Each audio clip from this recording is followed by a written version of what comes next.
So hello guys, आज मैं आपको सिखाने वाली हूँ how to make a paper boat. तो चलो स्टार्ट करते हैं। You need a square and फिर आपको इसको फोल्ड करना है।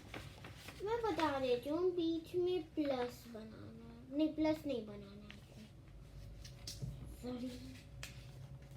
आपको देखिए इसको ऐसे फोल्ड करना है, फिर इसको ऐसे स्क्वायर में फोल्ड करना है, ठीक है।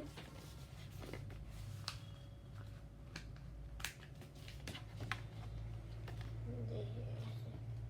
फिर जो ये आगे का है उसको मैं आपको पूरा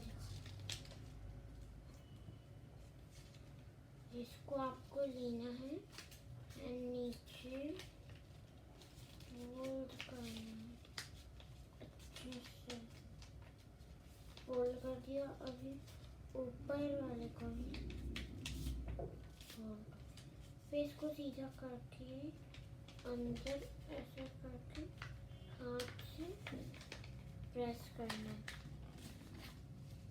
ये आपका डायमंड रेडी है। फिर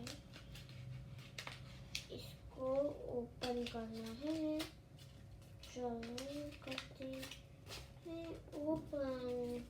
फिर इसको नीचे रख के प्रेस करना है। तो मैंने तो बनाई थी जीप टाइप की, जो ऐसे पानी से पूरा ऐसे हो रहा है। सो बाय गाइस, आप भी ज़रूर ट्राई करना इधर पे।